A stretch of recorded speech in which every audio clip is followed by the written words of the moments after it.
Punya anak adalah anugerah dan kebahagiaan luar biasa kan sebagai orang tua. Dalam diri anak kita juga terletak tumpuan harapan papa mama untuk mereka itu bisa melanjutkan kehidupan yang jauh lebih baik sebagai generasi selanjutnya, melanjutkan visi misi orang tua dan lain sebagainya. Nggak ada ceritanya tuh orang tua yang kepengen anaknya gagal, betul ya? Justru orang tua pasti kepengen kan anak-anaknya jauh lebih sukses, jauh lebih tinggi pendidikannya, jauh lebih kaya, dan saya yakin listnya masih panjang. Dan saya yakin juga nih, ini harapan semua papa mama yang sedang nonton video ini. Dan papa mama setuju ya bahwa untuk mewujudkan itu semua, diperlukan peran papa mama nih untuk bisa kasih pendidikan terbaik untuk anak. Apakah itu mau di rumah atau di pendidikan formal di sekolah. Dan setuju juga ya papa mama kalau pendidikan terbaik itu juga butuh biaya yang nggak sedikit pastinya. Sebagai catatan nih parents, berapa lama sih anak kita menempuh pendidikan? Jangka waktunya itu nggak sebentar loh. Ayo kita hitung dulu. Dari TK sampai SMA butuh waktu 14 tahun. Ditambah kuliah standar 4 tahun. Jadi sampai jenjang S1 butuh 18 tahun pendidikan. Belum lagi kalau mau lanjut ke S2, S3, dan seterusnya ya. Yang berarti selama jangka waktu itu, papa mama harus punya duitnya dan harus sehat supaya tetap bisa kerja untuk terus membiayai anak-anak sampai mereka di usia siap bekerja dan bisa menghidupi diri mereka sendiri. Dan faktanya adalah ini PR semua orang tua untuk bisa menyediakan dana yang cukup untuk anak menempuh pendidikan setinggi mungkin demi masa depan mereka yang lebih baik. Nah, sekarang saya mau kasih tahu papa mama beberapa problem nih yang banyak ditemui di keluarga-keluarga supaya papa mama bisa antisipasi supaya ini nggak terjadi sama papa mama ya. Oke, yang pertama, ini terjadi sama keluarga saya sendiri. Sama kakak saya, waktu keponakan saya itu mau masuk kuliah, ternyata dana yang sudah dia siapkan sedari anaknya kecil itu masih kurang. Padahal dia sudah menyiapkan dana ekstra 2 kali lipat. Kesimpulannya kita bisa lihat ya parents bahwa biaya kuliah itu semakin mahal. Yang kedua nih, ada orang tua sudah nabung di bank sekian lama, ternyata di tengah perjalanan menyiapkan, ada hal urgent yang menyebabkan tabungan pendidikan harus diambil. Kesimpulannya, tabungan pendidikan habis untuk keperluan lain. Yang ketiga, orang tua terkena sakit kritis dan nggak bisa kerja lagi, sehingga tabungan pendidikan harus diambil untuk memenuhi kebutuhan hidup keluarga. Siap nggak siap, resiko hidup bisa datang kapan aja. Yang keempat, orang tuanya meninggal sehingga tidak bisa membiayai sekolah atau kuliah anak. Anak terpaksa putus sekolah dan bekerja. Di zaman COVID banyak sekali anak putus sekolah karena orang tuanya berpulang. Kita nggak tahu ya kapan waktu kita di dunia ini selesai dan harus meninggalkan semua yang kita cintai. Yang kelima, ada orang tua nggak ada siapin tabungan pendidikan sama sekali. Jadi waktu giliran anak sudah mau masuk kuliah, mereka kelabakan, uangnya nggak ada, sehingga harus utang kanan ke kiri. Yang keenam, orang tua menyiapkan dana kuliah, tapi dalam bentuk aset yang nggak liquid, contohnya berupa tanah, sawah, dan lain sebagainya. Nah, pas giliran mau dijual, pembelinya nggak datang-datang, padahal anak sudah mau masuk kuliah sebentar lagi. Atau dalam bentuk investasi saham yang nilainya tergantung kondisi market. Jadi nggak bisa dijamin 100%. Pas anak mau kuliah, nilai investasinya turun. Dan masih banyak case-case lain lagi, parents. Nah, tentunya papa mama nggak mau kan bahwa anak-anak itu sampai nggak kuliah ya. Atau mungkin parents kepikiran kepengen nih siapin dana pendidikan. Tapi bagaimana caranya? Mulainya dari mana? Dan berapa banyak sih harus siapin dananya? Nah, di video ini saya akan sharing 2 hal saja. Yang pertama, bagaimana menentukan besaran dana kuliah yang mau disiapkan karena dana kuliah ini yang perlu biaya terbesar. Yang kedua, bagaimana sih cara menyiapkan dana kuliah yang aman dan menjamin pasti cair apapun resiko hidup yang terjadi kepada orang tua. Oke ya, parents. Yang pertama, berapa sih besaran dana kuliah di masa depan? Papa mama pastinya sudah tahu ya kalau biaya kuliah itu kena inflasi atau semakin naik setiap tahun.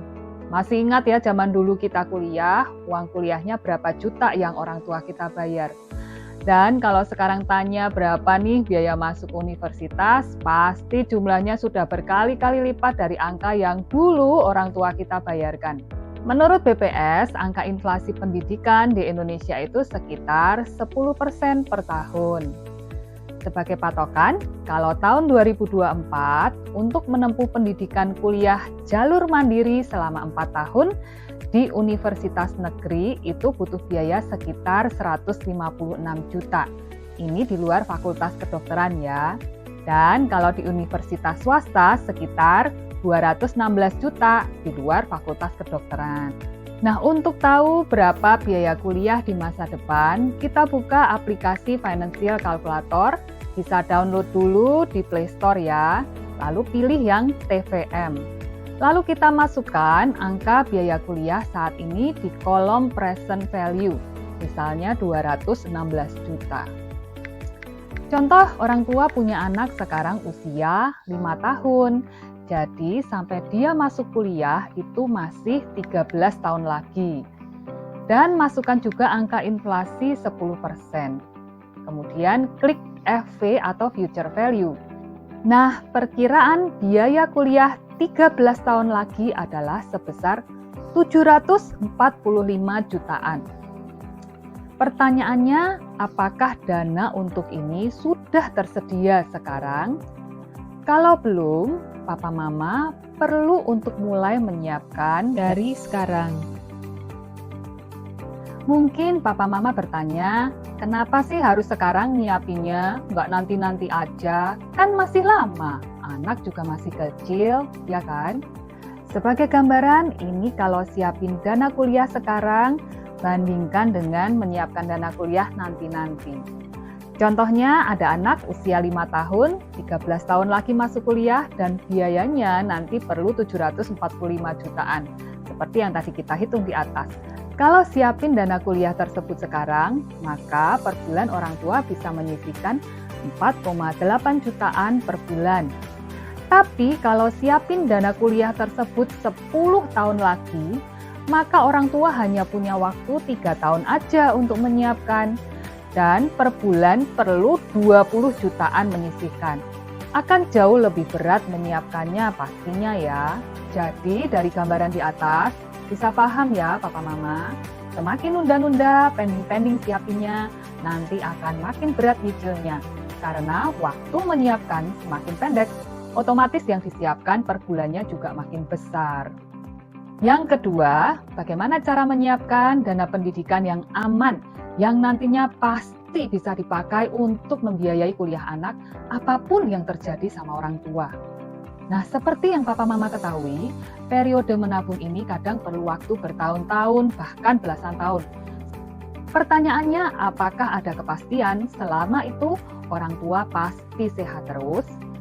Bisakah kemungkinan tengah jalan orang tuanya sakit, cacat tetap total, ataupun meninggal lebih dulu, sehingga nggak mampu melanjutkan tabungan untuk anaknya? Nah, di sini saya mau mengenalkan satu program persiapan dana pendidikan, namanya Tabungan Prucerah. Tabungannya seperti ini. Orang tua nabung sejak anak masih kecil sampai anak dewasa, atau bisa juga milih hanya nabung 5 tahun saja.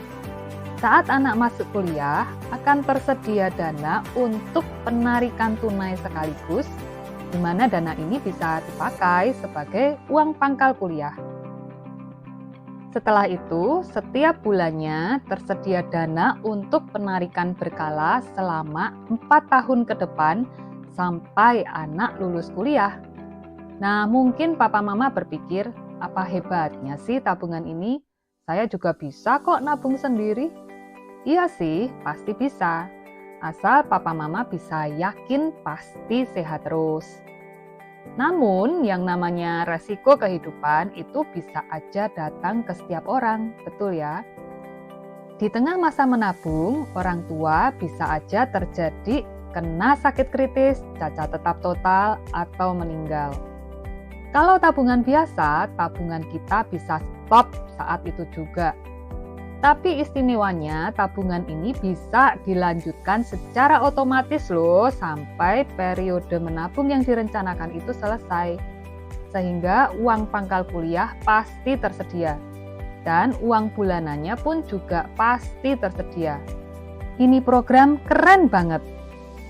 Ada bonus ekstra lagi berupa tambahan tunai berkala di setiap akhir tahunnya dan tambahan manfaat di akhir tahun keempat jika ada.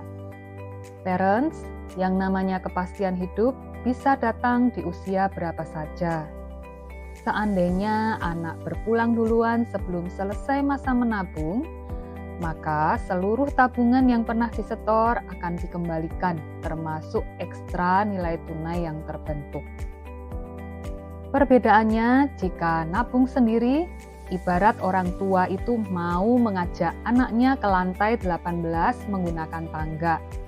Jika papa mamanya sehat terus, pastinya bisa mengantar anaknya sampai ke tujuan ke lantai 18. Namun, jika di tengah jalan orang tuanya sakit, cacat, ataupun meninggal, maka anaknya tidak mungkin mencapai lantai 18 tersebut. Sedangkan menabung di perut cerah, ibarat papa mama nih, mau mengajak anak ke lantai 18 menggunakan lift. Masuk lift sudah pencet tombol 18. Jika di tengah jalan orang tuanya sakit, cacat, meninggal dunia, anaknya pasti tetap akan sampai di lantai 18. Perut cerah, wujudkan masa depan cerah buah hati dengan pendidikan tinggi. Jika papa mama ada pertanyaan mengenai program pendidikan perut cerah, silahkan kontak nomor WA saya di bawah ini. Dan feel free juga kalau mau tanya-tanya mengenai program-program lain yang bisa membantu perencanaan keuangan papa mama pastinya. Atau bisa juga follow IG saya untuk mengenal lebih jauh cara kerja asuransi. Supaya papa mama nggak salah pilih program yang sesuai kebutuhan, nggak salah pilih agen yang bisa handle, ataupun pilih perusahaan yang tepat. Terima kasih sudah menyaksikan video ini sampai selesai. Semoga papa mama sekeluarga sehat-sehat selalu. Bye-bye.